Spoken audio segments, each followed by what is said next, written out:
मेरा नाम अर्चना है। मैं छोटी थी तब मेरे पेरेंट्स मुझे इस दुनिया से छोड़कर चले गए थे, लेकिन मेरे भैया थे जिन्होंने बचपन से लेकर जवान होने तक मुझे बहुत प्यार दिया था। मुझे कभी किसी चीज़ की कमी नहीं होने दी थी। भैया मुझसे 7 साल बड़े थे, इसलिए वो मुझसे पहले जवान हो गए थे। हमारे कुछ ऐसे रिश्तेदार थे जिन्होंने मेरे भैया की शादी करवा दी थी। हम मिडिल क्लास लोग थे। भैया ने अपनी मेहनत से काफ़ी कुछ कर लिया था। हमारी ज़िंदगी बहुत अच्छी गुजर रही थी। धीरे धीरे मैं जवान हो गई और मेरी पढ़ाई कंप्लीट हो गई। मैं आगे और नहीं पढ़ना चाहती थी। भैया की शादी हुई तो मुझे भाभी भी बहुत अच्छी मिली थी। भाभी ने मुझे कभी किसी चीज़ की कमी नहीं होने दी थी। वो मेरे साथ बिल्कुल अपनी छोटी बहनों की तरह रहती थी। मैं अपने आप को बहुत भाग्यशाली समझती थी जिसे इतने अच्छे भैया भाभी मिले थे, वरना आज के ज़माने में माता पिता के ना होने पर लड़कियों की ज़िंदगी ख़राब हो जाती है। कोई उन लड़कियों को नहीं समझता जिनके सर पर माता पिता का साया नहीं होता। शायद उनके सगे भाई बहन भी उन्हें नहीं समझते, लेकिन मेरे भैया भाभी ऐसे नहीं थे। वो बहुत अच्छे थे। मैं उनके साथ बहुत खुश रहती थी। वक्त इसी तरह से गुजरता जा रहा था। अब मैं जवान हो चुकी थी। मैं बेहद खूबसूरत थी। मेरी खूबसूरती की ही बिना थी जो भैया ने मेरे घर से बाहर निकलने पर रोक लगा दी थी।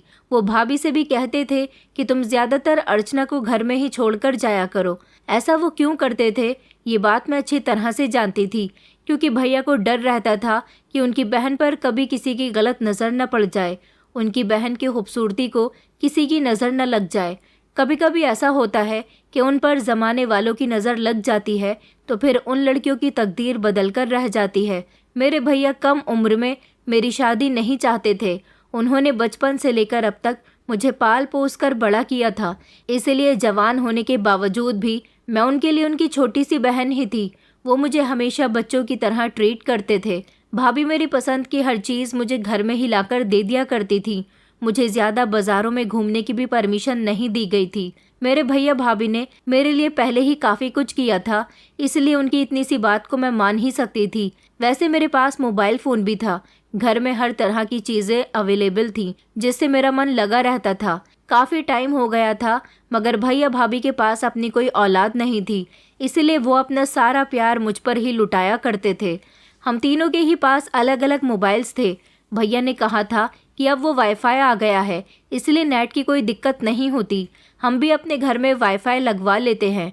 भैया ने वाईफाई कंपनी में फ़ोन करके बोल दिया था कि हमारे घर में वाईफाई का सेटअप लगाना है, इसलिए कंपनी के कुछ वर्कर्स हमारे घर में वाईफाई लगाने के लिए आ गए थे। आजकल ये चीज़ आम हो गई है। टेक्नोलॉजी बहुत ज़्यादा बढ़ गई है, इसलिए लोग डाटा इस्तेमाल करने के लिए और अपने घर के डाटा की स्पीड को बेहतर बनाने के लिए वाईफाई का इस्तेमाल करने लगे हैं। हर घर में वाईफाई मौजूद होने लगा है। यही सब सोचते हुए भैया ने भी हमारे घर में वाईफाई लगवा दिया था। हमारे घर का इंटरनेट अब बहुत अच्छा चल रहा था। मैं सारा दिन घर में बोर होती रहती थी, इसलिए मोबाइल में कभी मूवीज़ देखती रहती तो कभी सीरियल्स देखती रहती थी। हम 3 लोग थे। घर में ज़्यादा काम भी नहीं था। खाना भाभी खुद अपने हाथों से बनाया करती थी। वो मुझे घर के कामों में ज़्यादा शामिल नहीं होने देती थी। भैया सुबह को ऑफिस के लिए निकलते तो शाम को ही घर वापस आते थे। सारा दिन हम दोनों नंद भाभी ही कमरे में रहते थे। कभी कभी भाभी के मायके वालों का फ़ोन आ जाता तो वो घंटों घंटों अपने मायके वालों से बात करती थी। मैं ज़्यादातर अपने कमरे में रहकर अपने मोबाइल में बिज़ी रहती थी। मेरी कुछ फ्रेंड्स भी थीं, उनसे भी मेरी फ़ोन पर बातें होती रहती थी, लेकिन मैं ज़्यादा अपनी फ्रेंड से भी बात नहीं करती थी। कई दिन इसी तरह से गुजर गए थे, जब एक दिन वाईफाई की स्पीड अच्छी नहीं आ रही थी और फिर कुछ समय के बाद वाईफाई में रेड लाइट दिखाई देने लगी। हमारे फ़ोन में इंटरनेट नहीं चल रहा था। भाभी भी परेशान हो गई थी और मैं भी बहुत बोर हो रही थी, क्योंकि मेरे फ़ोन में रिचार्ज नहीं था। न जाने वाईफाई को क्या हो गया था, इसलिए मैंने अपने मोबाइल से कंपनी में शिकायत दर्ज की थी। उन लोगों ने कहा था कि टेक्निकल प्रॉब्लम के कारण आपके वाईफाई की स्पीड ठीक नहीं चल रही है। उन्होंने शाम के 5 बजे तक का टाइम दिया था, मगर शाम के 5 बजे भी इंटरनेट की स्पीड नहीं आ रही थी। मैंने दोबारा से कंपनी में कॉल की तो कहा था कि हमारे वर्कर आपके घर वाईफाई की चेकिंग करने के लिए आ जाएंगे। हम इंतज़ार कर रहे थे कि कब टेक्नीशियन आएगा और वाईफाई ठीक करेगा। शाम का टाइम हो चुका था, मगर वो नहीं आया था। भाभी ने कहा कि उन्हें मार्केट का कुछ काम है, इसलिए वो अपनी छोटी बहन के साथ मार्केट जा रही हैं। मैंने घर का दरवाज़ा अच्छे से बंद कर लिया था। भाभी मार्केट जा चुकी थी। थोड़ी देर गुजरी थी कि दरवाजे पर बेल हुई। मैंने जैसे ही घर का दरवाज़ा खोला तो देखा कि सामने एक जवान और हैंडसम लड़का खड़ा हुआ था। ये लड़का कौन था ये तो मैं नहीं जानती थी, मगर उसके हाथ में कुछ औजार वगैरह थे। मैं उसे अनजान नज़रों से देखने लगी जब उसने मुझे बताया कि वो कंपनी से आया है हमारा वाईफाई देखने के लिए। उसकी बात सुनकर मैंने उसे घर में आने के लिए कहा था और जिस जगह वाईफाई लगा हुआ था वहाँ उसे ले गई थी। वो वाईफाई ठीक कर रहा था, मगर ना जाने क्यों उसकी नज़रें मुझ पर थीं। मैं बेहद खूबसूरत थी। ये बात तो मैं अच्छी तरह से जानती थी कि जो इंसान मुझे पहली बार देखता था वो देखता ही रह जाता था। आज तक मैंने कभी किसी लड़के से बात नहीं की थी। वो लड़का भी देखने का बहुत अच्छा था। उसने मुझसे वाईफाई से रिलेटेड 2-3 सवाल पूछे थे, जिसका मैंने उसे जवाब तो दे दिया था, मगर मैं देख रही थी कि वो चोरी चोरी मुझे देख रहा था। थोड़ी देर गुजरी थी कि भाभी भी घर पर आ गई थी और फिर उसके बाद मैं अपने कमरे में चली गई। वो लड़का भी हमारे घर का वाईफाई ठीक करने के बाद चला गया था। कुछ दिन और गुजरे थे जब फिर से उसकी कॉल आई। उसने वाईफाई की टेक्निकल प्रॉब्लम के बारे में पूछा था कि आपके वाईफाई में कोई प्रॉब्लम तो नहीं आ रही, ठीक चल रहा है ना। जब मैंने उसे बताया था कि जी बिल्कुल ठीक चल रहा है, उसने कहा था कि अगर आपके वाईफाई में किसी भी तरह की कोई प्रॉब्लम आए तो आप हमें ज़रूर बताना। हम आपकी सहायता करने की कोशिश करेंगे और आपको अच्छी स्पीड मिलेगी। उस लड़की की इस तरह की बातें मुझे बहुत अच्छी लगती थी और ये हमारे घर पर वाईफाई की सेटिंग्स ठीक करने के लिए आता जाता रहता था। अब इस तरह मेरी उससे बातचीत शुरू हो गई थी। अब की बार जब वो हमारे घर आया था तो जाने से पहले दरवाजे पर वो मुझे एक कागज़ की पर्ची पर अपना पर्सनल मोबाइल नंबर लिखकर दे गया था। उस समय मुझे उसकी ये सारी हरकतें बहुत अच्छी लग रही थी। उसके जाने के 2-3 घंटे के बाद मैं अपने कमरे में चली गई और मैंने पर्ची से देखकर उसका नंबर डायल किया था। उसे कॉल लगाई तो उसने कॉल रिसीव करते ही कहा था कि मैं तुम्हारी ही कॉल का बहुत देर से इंतज़ार कर रहा हूँ। कॉल करने के लिए शुक्रिया। मुझे पूरा यकीन था कि तुम मुझे कॉल ज़रूर करोगी। उसकी बात सुनकर मैं बहुत खुश हुई थी, क्योंकि मुझे भी एक ऐसे ही दोस्त की ज़रूरत थी जो मेरे साथ बातचीत कर सके, मेरा अच्छा बुरा मेरे मुंह से सुन सके और कुछ मुझे अपनी भी सुना सके। अकेले लोगों को दोस्तों की बहुत ज़रूरत होती है। मेरी सारी लड़कियां ही दोस्त थीं जो कभी मुझसे मिलने के लिए मेरे घर पर नहीं आती थीं। उनके साथ मेरी दोस्ती सिर्फ तब तक ही रही थी जब तक हम लोग कॉलेज में थे। कॉलेज ख़त्म होने के बाद वो लोग मुझे कभी कभी कॉल कर लिया करती थीं। उसके अलावा कभी वो मेरे घर नहीं आई थी। मेरी भाभी को भी मेरी फ्रेंड्स के बारे में पता था। इस लड़के ने मुझे अपना नाम जीत बताया था। इसके साथ मेरी अच्छी दोस्ती हो गई थी और अब धीरे धीरे हम दोनों एक दूसरे से फ़ोन पर बहुत सारी बातें करने लगे थे। ये मुझसे कहता था कि यार कभी कभी मुझे अपने घर बुला लिया करो, मेरी कंपनी में फ़ोन कर दिया करो कि तुम्हारे वाईफाई में कोई प्रॉब्लम आ गई है। तुम्हारी कंप्लेंट जैसे ही कंपनी पहुंचेगी मैं फ़ौरन वहां से तुम्हारे घर आ जाऊंगा। मैंने कहा कि मुझे कंपनी में फ़ोन करने की क्या ज़रूरत है, तुम ऐसे भी मेरे घर आ सकते हो। उससे बात करके मेरा अकेलापन दूर हो जाता था। कभी कभी भाभी नहीं होती तो वो हमारे घर आ जाया करता था और अगर भाभी उसके सामने घर पर आ भी जाती तो हम लोग बहाना बना दिया करते थे कि वो वाईफाई ठीक करने के लिए आया है। इस तरह कभी वो भाभी के शक का निशाना नहीं बना था। हम दोनों एक दूसरे को पसंद करने लगे थे और एक दूसरे से बहुत मोहब्बत करने लगे थे। मेरी शादी का तो अभी दूर दूर तक पता नहीं था। मैं उससे अपनी हर बात शेयर करती रहती थी, जबकि जीत भी मुझे अपनी हर बात बताया करता था। जीत से दोस्ती करने के बाद मुझे ज़िंदगी का असली मतलब समझ आया था। ज़िंदगी बहुत अच्छी लगने लगी थी, क्योंकि अभी तक मैं सिर्फ अपने फ्रेंड से भी नॉर्मली बात करती थी। जीत से बात करके मुझे बहुत खुशी मिलती थी, क्योंकि वो बहुत ही हंसी मजाक करता था। मेरी तारीफ़ में ज़मीन आसमान एक कर दिया करता था। वैसे भी चढ़ती जवानी में अगर कोई लड़का आपकी तारीफ़ करे तो आप खुद को किसी राजकुमारी की तरह समझने लगती हैं। कुछ ऐसा ही हाल मेरा भी हो रहा था। सब कुछ बिल्कुल ठीक चल रहा था। वक्त इसी तरह से गुजरता जा रहा था और धीरे धीरे मैं जीत की मोहब्बत में पागल हो गई थी। हम दोनों को आपस में बात करते हुए 4 साल गुजर गए थे। मेरी उम्र अब 24 साल हो गई थी। भैया भाभी अब मेरे लिए रिश्ता तलाश करने लगे थे, मगर मैंने भाभी से बोल दिया था कि भाभी मैं अभी शादी नहीं करना चाहती। भाभी कहने लगी कि अब तुम जवान हो गई हो और एक न एक दिन तुम्हें अपनी ससुराल जाना ही है। अगर तुम्हें कोई पसंद हो तो हमें ज़रूर बताना। दिन के समय भाभी ने मुझे ये बात कही तो मैं बहुत खुश हो गई थी। मैंने सोच लिया था कि भैया जैसे ही घर आएंगे तो मैं अपने और जीत के बारे में उनको सब कुछ बता दूंगी। लेकिन जब भैया घर आए तो उन्होंने एक ऐसी बात कही जिसे सुनकर मेरे होश उड़ गए थे। भैया ने घर आते ही मुझे गले से लगा लिया था। वो मिठाई का डब्बा हाथ में लेकर आए थे और बहुत खुश नज़र आ रहे थे।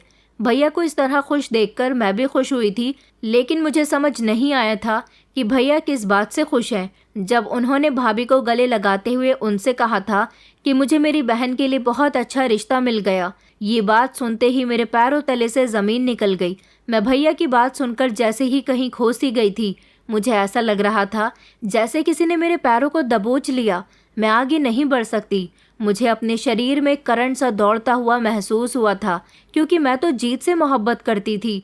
आखिर भैया ने मेरा रिश्ता कहाँ पर तय कर दिया था। उन्हें इतनी जल्दबाजी में फैसला करने की भी क्या ज़रूरत थी। भैया ने कहा कि एक बिजनेसमैन लड़का है। हम बहुत भाग्यशाली हैं कि बिजनेसमैन लड़के का रिश्ता हमारी अर्चना के लिए आया है। लड़का बहुत पढ़ा लिखा है, घर में नहीं बल्कि बहुत बड़े बंगले में रहता है। हमारी अर्चना वहाँ पर राजकुमारी बनकर रहेगी। उसे उस घर में किसी चीज़ की कोई कमी नहीं होगी। मेरी भाभी भी ये बात सुनकर बहुत खुश हुई थी। उन्होंने उनसे कहा कि आखिर ऐसा लड़का आपको कहाँ मिल गया। भैया कहने लगे कि तुम्हें याद है ना, पिछले महीने हम सब लोग मेरे बॉस के यहाँ फंक्शन में गए थे। वहाँ पर मेरे बॉस के दोस्त आए हुए थे। उन्होंने हमारी अर्चना को मेरे साथ देख लिया था। आज वो बॉस के ऑफिस में मुझसे पर्सनली बात करने के लिए आए थे। उन्होंने मुझसे कहा कि वो लड़की जो तुम्हारे साथ थी, क्या वो तुम्हारी बहन थी? तो मैंने उन्हें बताया कि जी हाँ, वो मेरी बहन थी। उन्होंने कहा कि मैं तुम्हारी बहन की शादी अपने बेटे से करवाना चाहता हूँ। दरअसल मुझे तुम्हारी बहन बहुत पसंद आ गई है। मैं उनकी बात सुनकर शॉक्ड रह गया। मैंने उनसे कहा कि सर, कहाँ आप और कहाँ हम में और आप में ज़मीन आसमान का फ़र्क है। तो वो कहने लगे कि मैं इन बातों को नहीं मानता, बस लड़की अच्छी संस्कारी और घरेलू होनी चाहिए। तुम्हारी बहन को देखकर मैं समझ गया था कि तुम्हारी बहन बहुत संस्कारी और सीधी सादी लड़की है। तभी तो मैंने तुम्हारी बहन को अपने बेटे के लिए पसंद किया है और आज मैं स्पेशली यहाँ तुमसे बात करने के लिए आया हूँ। अगर तुम कहो तो मैं अपने बेटे का रिश्ता तुम्हारे घर लेकर आ सकता हूँ। मैंने उनके बेटे को पहले ही देखा हुआ है। वो कई बार हमारे ऑफिस आया है। वो मुझे पहले से ही बहुत पसंद था। मैंने उनसे कहा कि अरे नहीं नहीं सर, ये तो मेरी खुशनसीबी है कि आपने हमें इस काबिल समझा। उन्होंने कहा कि मैंने तुम्हारी बहन के बारे में अपने घर में सबको बता दिया है। वैसे भी मेरे घर में मेरी मर्जी चलती है। अगर मुझे तुम्हारी बहन पसंद है तो मेरे घर में भी सबको वो पसंद आएगी। बताओ, तुम अपनी बहन की शादी अब कब करना चाहते हो? क्या तुम इस रिश्ते के लिए राज़ी हो? उनकी बात सुनकर मेरी खुशी के ठिकाने नहीं थे। मेरे मुंह से तो शब्द ही नहीं निकल रहे थे। वो मेरी खुशी देखकर मेरा जवाब समझ गए थे। उन्होंने उसी समय ऑफिस में ही मिठाई मंगवा ली थी और मेरा मुंह मीठा करने के बाद कहने लगे कि अब जल्द ही शादी की तारीख भी पक्की कर दी जाए, क्योंकि मैं अपनी बहू को जल्द से जल्द घर लेकर आना चाहता हूँ। ये बात सुनकर तो मेरे होश उड़ गए थे। भैया ने मुझसे कहा, लेकिन उससे पहले मैं एक बार अपनी बहन की मर्जी जानना चाहता हूँ। भैया धीमे धीमे कदमों से चलते हुए मेरे पास आए। उन्होंने मेरे सर पर हाथ रखा और कहने लगे कि बताओ अर्चना, तुम इस रिश्ते से राज़ी हो ना? देखो बेटा, मैं इस रिश्ते से बहुत खुश हूँ। मैं जानता हूँ कि तुम ऐसी लड़की नहीं हो जो अपने घर वालों की मर्ज़ी से शादी ना करे। तुम बहुत मासूम हो, तभी तो तुम्हारा इतने अच्छे घर से रिश्ता आया है। चालाक लड़कियां तो वो होती हैं जो अपने घर वालों को धोखा देकर लड़कों से फ़ोन पर बातें करती हैं, उनसे मीटिंग करती हैं, प्यार मोहब्बत की आड़ में उनसे चक्कर चलाती हैं। मगर मेरी बहन ऐसी बिल्कुल भी नहीं है। मैं तुम्हारी तरफ से इस रिश्ते के लिए हाँ समझूँ ना? भैया की बात सुनकर मेरी आंखों में आंसू आ गए थे। मेरे भैया इस रिश्ते से बहुत खुश थे और मैं उनकी खुशी को इस रिश्ते से इनकार करके ख़त्म नहीं करना चाहती थी। आज पहली बार मैंने देखा था उनको इतना खुश हुए, वरना वो अपने काम की वजह से ज़्यादातर उदास ही रहते थे। आखिरकार वो घर में अकेले कमाने वाले जो थे और उनको मेरी शादी की भी टेंशन रहती थी।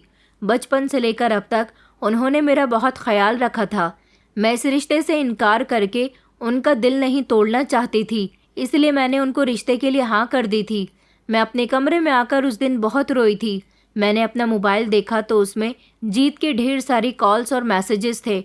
वो मुझसे बात करना चाहता था, मगर मैंने सारी रात उससे कोई बात नहीं की थी, क्योंकि अक्सर मैं और जीत सारी सारी रात फ़ोन पर बातें करते रहते थे। 2 दिन गुजर गए थे, मगर मैंने जीत से कोई बात नहीं की थी। और जीत था कि लगातार मुझे कॉल्स और मैसेजेस कर रहा था। उसे नहीं पता था कि मुझ पर इस समय क्या बीत रही है। मैं कुछ भी करके जीत से छुटकारा पाना चाहती थी, क्योंकि अब हम दोनों का अलग होना ही बेहतर था। पूरे 2 दिन तक मैंने जीत की कॉल और मैसेज को इग्नोर किया था, लेकिन फिर शायद वो भी मेरी इस हरकत से बहुत तंग आ गया था, इसलिए उसने मुझसे कांटेक्ट करना बंद कर दिया। मैंने सोचा कि मुझे एक बार उससे बात करके उसे सब कुछ बता देना चाहिए। ऐसे तो मैं उसके साथ धोखा कर रही हूँ, मुझे आखिरी बार उससे बात ज़रूर करनी थी। इसलिए मैंने उसे अपने नंबर से कॉल की और उसे सब कुछ बता दिया था कि मेरा रिश्ता तय हो चुका है। अब हम दोनों को अपनी मोहब्बत को यहीं ख़त्म कर देना चाहिए। तुम मुझे भूल जाओ, मेरी शादी होने वाली है। ये बात सुनकर तो जैसे जीत को एक ज़ोरदार झटका लगा था। उसने चौंकते हुए मुझसे कहा था कि ये तुम क्या कह रही हो अर्चना, मैं तुमसे बहुत प्यार करता हूँ। तुम भी तो मुझसे प्यार करती हो ना, तो फिर तुम इस शादी के लिए राज़ी कैसे हो गई? मैंने कहा कि देखो जीत, मेरे भैया भाभी ने बचपन से ही मुझे अपनी औलाद की तरह पाला है, मेरी हर ख्वाहिश को पूरी किया है। मैं उनका भरोसा नहीं तोड़ना चाहती। भैया इस रिश्ते से बहुत खुश थे, मैं उनकी खुशी को ख़त्म नहीं करना चाहती थी। जहाँ उनकी खुशी है मैं वहीं शादी करूँगी, इसलिए बेहतर यही होगा कि तुम मुझे भूल जाओ और आज के बाद मुझे कभी फ़ोन मत करना। मैं ये कहकर कॉल कट करने वाली थी, तभी जीत ने कहा कि तुमने मेरे साथ बहुत गलत किया, तुम मुझे छोड़कर कभी खुश नहीं रहोगी। तुमने मेरी फीलिंग्स के साथ खिलवाड़ किया है, मैं तुम्हें कभी माफ़ नहीं करूँगा। उसकी बातें सुनकर मेरी आंखों में आंसू आ गए थे। मैं मजबूर थी। क्या वो ये बात नहीं जानता था? मैं उससे कितनी मोहब्बत करती थी। अब अगर मेरे सामने मजबूरी आकर खड़ी हो गई थी तो मैं कुछ नहीं कर सकती थी। मेरे लिए सबसे पहले मेरे भैया की खुशी ज़्यादा अहम थी। भैया भाभी मुझ पर बहुत भरोसा करते थे। मैं उनसे जीत की खातिर बहस नहीं कर सकती थी। मैंने जीत को समझाने की बहुत कोशिश की थी। वो मुझसे नाराज़ था। वो कह रहा था कि अगर तुम कोशिश करो तो तुम्हारे भैया भाभी तुम्हारी शादी मेरे साथ करवा सकते हैं। प्लीज़ ये शादी मत करो, इस शादी को सिर्फ तुम ही रोक सकती हो। मैं तुम्हारे घर रिश्ता भेज देता हूँ। मैंने जीत से कहा था कि तुम्हारा और मेरा कोई मेल नहीं है। कहाँ तुम एक 20-25 हज़ार रुपये कमाने वाले एक टेक्नीशियन हो और कहाँ वो बिजनेसमैन लड़का जिसके साथ मेरी शादी हो रही है। मेरे भैया कभी भी तुम्हारे साथ मेरी शादी नहीं करेंगे। उनकी शुरू से ही यही तमन्ना थी कि उनकी बहन की शादी किसी अच्छे और अमीर लड़के के साथ हो। ये बात सुनकर तो जैसे जीत के दिल को ठेस पहुंची थी। उसने मुझसे कहा कि अच्छा तो तुम मेरी गरीबी का मजाक बना रही हो, तुम्हें अमीर लड़का क्या मिल गया? तुमने डायरेक्ट मुझे बोल दिया कि मैं गरीब हूँ। तुम एक धोखेबाज लड़की हो अर्चना, तुमने मुझे धोखा दिया है। ये कहकर उसने गुस्से में खुद ही कॉल कट कर दी थी। मैं उसे आवाज़ देती रह गई थी कि मेरी बात का वो मतलब नहीं है जो तुम समझ रहे हो। एक बार मेरी बात तो सुनो। मगर वो मेरी कोई भी बात सुनने के लिए तैयार नहीं था। मैंने उसको कई बार कॉल करने की कोशिश की, मगर उसने अपना फ़ोन स्विच ऑफ कर दिया था। उस दिन के बाद से उसने कभी मुझसे कांटेक्ट करने की कोशिश ही नहीं की। घर में मेरी शादी की तैयारी बड़ी ज़ोरों शोरों से चल रही थी। भैया मेरी शादी में किसी तरह की कोई कमी नहीं छोड़ रहे थे। उन्होंने मेरी शादी के लिए 10 लाख रुपए का लोन लिया था, क्योंकि उनकी हैसियत इतनी ही थी। कुछ उनके पास मेरी शादी के लिए सेविंग्स थी। वो चाहते थे कि मेरी शादी जैसे परिवार में हो रही है, उन लोगों को ऐसा ना लगे कि उनके बेटे की शादी गरीब लड़की के साथ हो रही है। और फिर मेरी शादी का दिन भी आ गया था। मुझे दुल्हन बना दिया गया था। मैंने अपनी शादी की ना तो कोई तैयारी की थी और ना ही मैंने किसी काम में हिस्सा लिया था। जो कुछ भी था वो भैया भाभी ही कर रहे थे। भैया भाभी के सामने मैं ऐसे शो ऑफ करती थी जैसे मुझे इस शादी से बहुत खुशी है, लेकिन बंद कमरे में आकर मुझे बहुत अकेलापन महसूस होता था। मुझे ऐसा लगता था जैसे मैंने जीत के साथ अच्छा नहीं किया। उस बेचारे को मेरी वजह से बहुत तकलीफ़ पहुंची थी। उसने मुझे बद्दुआ दी थी और शायद उसकी बद्दुआ मुझे लग भी गई थी। उसने कहा था कि तुम शादी के बाद खुश नहीं रहोगी, और मेरे साथ ऐसा ही हुआ था। शादी के बाद जब मैं अपने ससुराल में गई तो मेरे पति का बिहेवियर मेरे साथ शादी की पहली रात से ही ठीक नहीं था। वो सिर्फ मुझे इस्तेमाल किया करता था।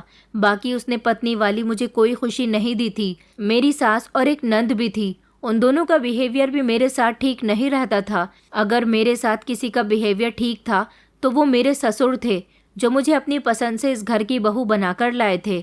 यही वजह थी कि मैं अपने पति को पसंद नहीं थी। मेरा पति किसी मॉडर्न लड़की को पसंद करता था, जबकि मेरे ससुर उस लड़की को अपने घर की बहू बनाने के सख्त खिलाफ थे। इसलिए उन्होंने मेरे पति की मर्जी के बिना ही उसकी शादी मेरे साथ करवा दी थी और अब ये सज़ा मैं अपनी ससुराल में आने के बाद भुगत रही थी। मेरे पति ना तो मुझसे ढंग से बात करते थे और ना ही मेरे साथ टाइम स्पेंड करते थे। शादी के कुछ दिन गुजरे थे कि मेरे ससुर बीमार रहने लगे थे। वो ज़्यादातर अपने कमरे से बाहर नहीं निकलते थे। मैं कभी कभी अपने ससुर से मिलने के लिए उनके कमरे में चली जाती थी। मेरे ससुर की बीमारी का फ़ायदा उठाते हुए मेरी सास ने घर के सारे नौकरों को छुट्टी दे दी थी। उन्होंने मुझे घर की नौकरानी बना दिया था। मुझे मेरे भैया भाभी से भी मिलने नहीं दिया जाता था। मैं अपनी ससुराल में बिल्कुल भी खुश नहीं थी, क्योंकि यहाँ मुझे एक पल की भी खुशी नसीब नहीं थी। मैं घर के सारे काम किया करती थी। मेरे पति को इस बात से कोई मतलब नहीं होता था कि मैं घर में कैसे रहती हूँ, क्या करती हूँ। वो तो रात को मुझे इस्तेमाल करता और सुबह को मुझसे सारे मतलब ख़त्म कर देता था। मेरी शादी को 4 महीने गुजरे थे कि मैं अपने पति के बच्चे की माँ बन गई थी। घर में सब लोग बहुत खुश हुए थे, मैं भी खुश थी। मैंने सोचा कि बच्चा आने के बाद शायद मेरे पति के दिल में मेरे लिए मोहब्बत जाग जाएगी, मगर ऐसा कुछ भी नहीं हुआ था। भैया भाभी मुझसे मिलने के लिए कई बार आए थे, मगर मेरी सास मुझे उनसे अकेले में बात करने नहीं देती थी। वो लोग जब भी मुझे मेरे मायके ले जाने को कहते तो मेरी सास साफ साफ इनकार कर दिया करती थी। इस दौरान मैं जीत को पूरी तरह से भूल चुकी थी। मुझे उसकी बिल्कुल भी याद नहीं आती थी। हाँ, अगर कभी कभी मैं अपनी किस्मत को रोने बैठ जाती तो ये ज़रूर सोच लिया करती थी कि मुझे जीत के ही तो बद्दुआ लगी हुई है। अगर वो मुझे खुश रहने की दुआ देता तो शायद आज मैं अपनी ससुराल में खुश रह रही होती। लेकिन मुझे भगवान से पूरी उम्मीद थी कि एक दिन ज़रूर ऐसा आएगा, मेरी ज़िंदगी में ढेर सारी खुशियाँ होंगी। मेरी प्रेगनेंसी के 9 महीने पूरे हुए तो मैंने एक प्यारी सी बेटी को जन्म दिया था। बेटी के जन्म पर मेरे ससुराल में सभी लोग बहुत खुश थे। मेरा पति भी बहुत खुश हुआ था। मैं इस बात से बेफिक्र थी कि अगर मेरा पति मुझसे प्यार नहीं करता तो क्या हुआ, उसे अपनी औलाद से तो प्यार है। धीरे धीरे मेरी बेटी 2 महीने की हो गई थी। उसके आने से मेरे ससुर भी काफ़ी हद तक ठीक रहने लगे थे। मेरी सास और नंद अब मुझे बहुत परेशान करती थी। हमेशा मेरी सास मुझे गरीब होने के ताने देती रहती थी। नंद थी कि मुझे कभी अपनी भाभी मानती ही नहीं थी। अब मैं इन लोगों से बहुत तंग रहने लगी थी। ये लोग मेरे साथ जो करते थे मैं उसे खामोशी से बर्दाश्त करती रहती थी। इतने बड़े बंगले का काम मुझे अकेले ही करना पड़ता था। मेरी सास और नंद तो अपने अपने कमरे में जाकर आराम करती थी। मुझे अपनी बेटी को भी संभालना होता था। मेरी बेटी जब 7 महीने की हुई तो मेरे पति की एक्सीडेंट होने की वजह से मौत हो गई। मुझे अपने पति की मौत का कोई सदमा नहीं हुआ था, क्योंकि उसने मुझे कभी पति जैसा सुख दिया ही नहीं था। हाँ, बस मुझे उसकी मौत का अफसोस था, क्योंकि वो मेरी बेटी का पिता था और मेरा पति था। फॉर्मेलिटी निभाने के लिए ही सही, मैं विधवा हो चुकी थी। मेरे पति के मरने के बाद मेरे ससुर पहले से भी ज़्यादा बीमार रहने लगे थे। आखिरकार मेरा पति उनका इकलौता बेटा था, लेकिन मेरे पति के मरने के बाद मेरी सास अब मुझ पर पहले से भी ज़्यादा जुल्म करने लगी थी। मेरी बेटी अभी छोटी थी। उन्होंने मुझे घर के इतने ढेर सारे काम दिए हुए थे कि मैं थक कर रह जाती थी। मेरी सास मुझे मेरे पति की विधवा बनाकर ही इस घर में रखती थी। उनका कहना था कि तुझे सजने संवरने की भी कोई ज़रूरत नहीं है, तुझे देखकर लगना चाहिए कि तू मेरे बेटे की विधवा है। जैसा वो लोग कहती थी मैं वैसा ही किया करती थी। एक दिन गार्ड ने मुझे आकर बताया कि आपसे मिलने के लिए कोई आया है। उस समय मेरी सास और नंद अपने अपने काम में बिजी थी। ये देखकर मैं दंग रह गई कि मुझसे मिलने के लिए जीत आया था, जिसे आज मैंने 2 साल बाद देखा था। उसे न जाने कैसे मेरी ससुराल का एड्रेस मिल गया था। वो मुझे बड़े गौर गौर से देख रहा था। मैं सफ़ेद रंग की साड़ी पहने हुई थी। मेरी हालत बहुत ख़राब हो रही थी। वो मुझे देखकर समझ गया होगा कि मैं विधवा हो चुकी हूँ। वो मुझे देखकर कहने लगा कि ये सब कैसे हुआ अर्चना। अभी मैं उसे कुछ कहने ही वाली थी कि इतनी ही देर में पीछे से मेरी सास की आवाज़ आई कि कहाँ मर गई, खाना क्या तेरा बाप आकर बनाएगा, जल्दी किचन में आ। मैंने पीछे पलटकर देखा। मैं जीत के सामने शर्मिंदा हो रही थी। मैंने उसके आगे हाथ जोड़े और कहा कि प्लीज़ यहाँ से चले जाओ। ये कहकर मैंने दरवाज़ा बंद कर लिया था और मैं घर के अंदर आकर बहुत रोई थी। कुछ दिन इसी तरह से गुजर गए थे। मेरे पति की मौत पर तो मेरे भैया भाभी आए थे, लेकिन उसके बाद फिर से उन लोगों को मुझसे मिलने नहीं दिया गया। मैं अपनी किस्मत को बहुत रोती थी। एक दिन मैं किचन में पूरियां तल रही थी जब अचानक घबराहट की वजह से मेरे हाथों पर पूरियों का तेल आ गया था और मेरे हाथ जल गए। मेरी बेटी भी किचन के फर्श पर बैठी हुई बहुत रो रही थी। मेरी सास से मेरी नंद कहती थी कि भाभी को इस घर से निकाल दो, अब उनका यहाँ पर कोई काम नहीं है। भैया इस दुनिया से जा चुके हैं, ये औरत हमारे घर में रहने लायक नहीं है, हमारा एक अलग ही स्टैंडर्ड है। मेरी सास कहने लगी कि इसे तो कभी मैंने भी अपनी बहू नहीं माना, मगर ये हमें अब फ्री की नौकरानी मिल गई है और फिर इसके पास हमारे बेटे की आखिरी निशानी भी तो है। बस इसी वजह से उन्होंने मुझे इस घर में रखा हुआ था। मैं अपनी बेटी को संभालने की कोशिश कर रही थी। हाथों में तेज जलन होने की वजह से मैं उसे भी ठीक से गोद में नहीं ले पा रही थी। उस दिन घर में कोई भी नहीं था। मेरी सास और नंद शॉपिंग पर गई हुई थी। मेरे ससुर अपने कमरे में आराम कर रहे थे जब अचानक वॉचमैन ने मुझे आकर बताया कि आपके भाई आपसे मिलने के लिए आए हैं। मैं बहुत खुश थी। झट से मैंने अपनी बेटी को कोनी के सहारे से गोद में लिया था और फिर उसके बाद मैं किचन से निकलकर भागती हुई अपने घर के दरवाजे पर गई तो भैया को देखकर बहुत ज़्यादा इमोशनल हुई थी। उनके गले से लगकर मैं फूट फूट कर रोने लगी थी। भैया समझ रहे थे कि मैं अपने पति की मौत के सदमे की वजह से उनसे लिपटकर इतना रो रही हूँ, बल्कि वो ये नहीं जानते थे कि मैं यहाँ रहते हुए किस तकलीफ से गुजर रही थी। भैया ने मुझे चुप कराने की कोशिश की। उन्होंने मुझसे कहा कि तुमने अपना ये कैसा हाल बना लिया। उन्होंने मेरी बेटी को भी अपनी गोद में ले लिया था, लेकिन जब उन्होंने मेरे जले हुए हाथ देखे तो वो बहुत परेशान हो गए। मुझे डांटने लगे कि ये हाथ कैसे जले, बताओ तुम क्या कर रही थी। फिर मैंने भैया को बता दिया कि खाना बनाते समय हाथ जल गया। भैया चिल्लाने लगे, क्या घर में नौकर नहीं है, तुम्हें खाना बनाने की क्या ज़रूरत है। इतनी ही देर में मेरी सास आ गई थी। उन्होंने मेरे भैया से कहा कि आखिर भाई बहन में क्या बातें हो रही हैं। भैया को मेरे हाथ देखकर पहले ही बहुत गुस्सा आ रहा था। उन्होंने मेरी सास से कहा कि मेरी बहन की कैसी हालत हो रही है, आपके घर के नौकर कहाँ हैं। जब मेरी सास कहने लगी कि हमने नौकरों को छुट्टी पर भेज दिया, भैया कहने लगे तो फिर क्या आप सारा घर का काम मेरी बहन से ही करवाती हो। तो मेरी सास कहने लगी, घर की बहू है, घर के काम ये नहीं करेगी तो और कौन करेगा। मेरी सास की ये बात सुनकर भैया को बहुत गुस्सा आया था और वो मुझसे कहने लगे कि चलो अर्चना यहाँ से, मैं तुम्हें यहाँ से ले जाने के लिए आया हूँ। मगर मेरी सास उनसे इनकार कर रही थी कि मैं इसे कहीं नहीं जाने दूंगी। मेरे भैया कहने लगे कि इसकी यहाँ रहते हुए कंडीशन बहुत बुरी हो रही है। मुझे नहीं पता था कि आप लोग मुझसे मेरी बहन को इसीलिए नहीं मिलने देते।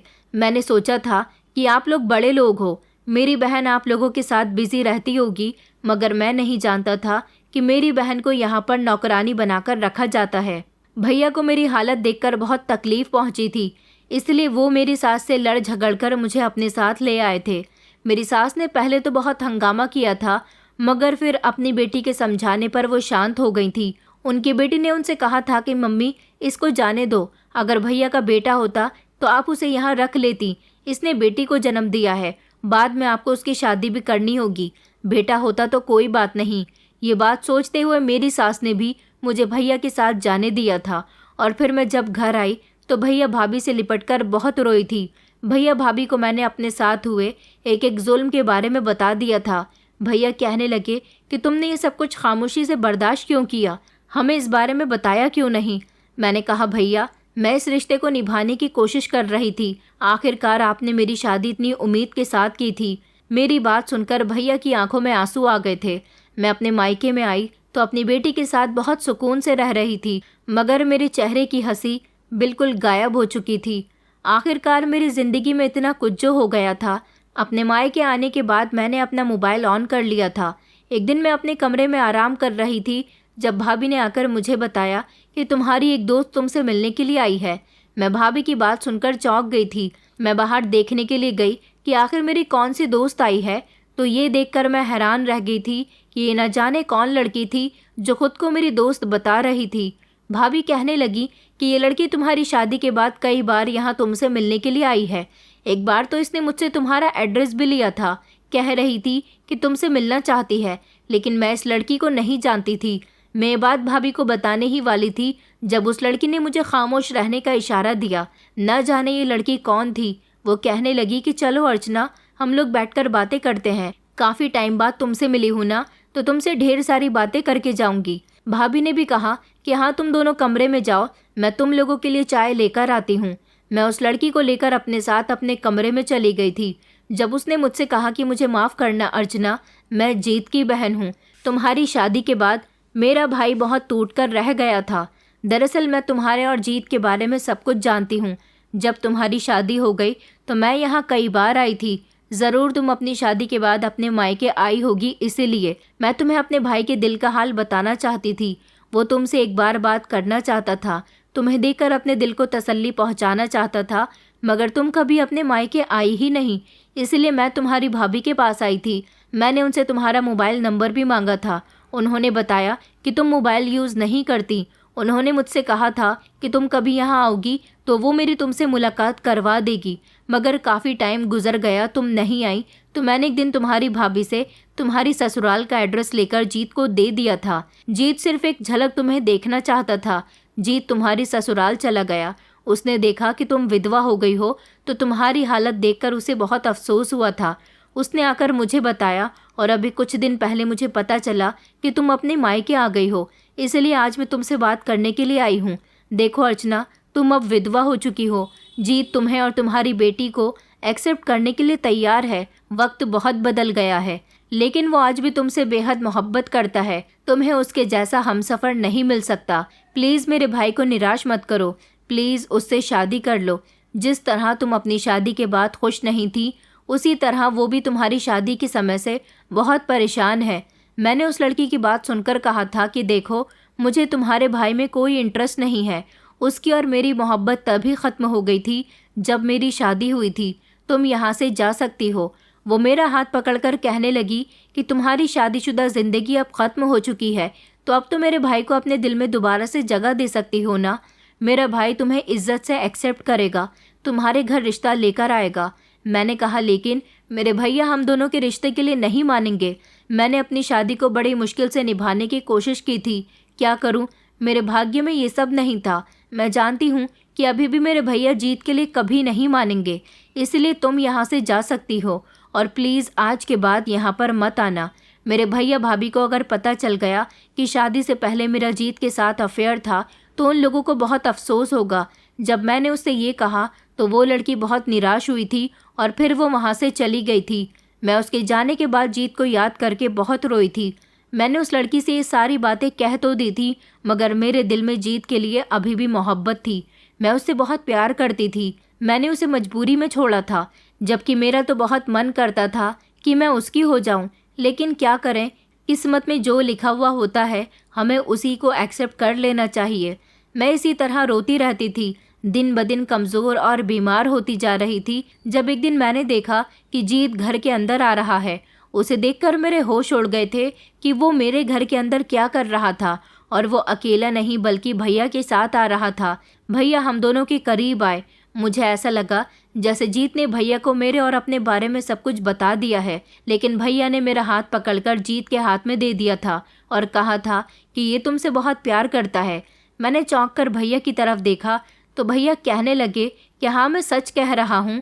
अगर तुम इस लड़के से प्यार करती थी तो तुम्हें मुझे पहले ही बता देना चाहिए था। तुमने मुझे कभी कुछ नहीं बताया, ना अपनी मोहब्बत के बारे में और ना ही अपनी शादीशुदा ज़िंदगी के बारे में। अकेले ही सब कुछ सहती रहीं। तुम्हारी भाभी ने उस दिन जीत की बहन से बातें करते हुए तुम्हें देख लिया था। उन्होंने सारी बातें सुन ली थी और जब मुझे ये सब कुछ बताया तो मैंने तभी फैसला कर लिया था कि मैं अपनी बहन को उसकी खुशियाँ वापस लौटा कर दूंगा। अगर ये लड़का तुमसे प्यार करता है, तुम्हारे लिए सीरियस है, तो मैं तुम्हें इससे कभी दूर नहीं होने दे सकता। भैया ने मेरी शादी जीत के साथ करवा दी थी। जीत की तो खुशी के ठिकाने नहीं थे। जीत ने खुशी खुशी मुझे और मेरी बेटी को भी एक्सेप्ट कर लिया था। मैंने जीत से जो कुछ भी कहा था उसके लिए मैंने उससे माफ़ी मांग ली थी। अब मैं जीत के साथ एक खुशहाल ज़िंदगी गुजार रही हूँ। आज इस बात को कई साल गुजर गए। जब भी मैं अपनी पुरानी ज़िंदगी के बारे में याद करती हूँ तो मेरे रोंगटे खड़े हो जाते हैं और मैं सोचने लगती हूँ कि हर अंधेरी रात के बाद रोशन सवेरा ज़रूर आता है। मेरी ज़िंदगी में देर से ही सही, लेकिन जीत की सच्ची मोहब्बत आ ही गई थी। दोस्तों, उम्मीद करती हूँ आपको हमारी कहानी पसंद आई होगी। कहानी पसंद आई है तो वीडियो को लाइक करें, चैनल पर नए हैं तो चैनल को सब्सक्राइब करें और हाँ, नोटिफिकेशन बेल को ज़रूर दबाएं ताकि अगली अपडेट सबसे पहले आपको मिले।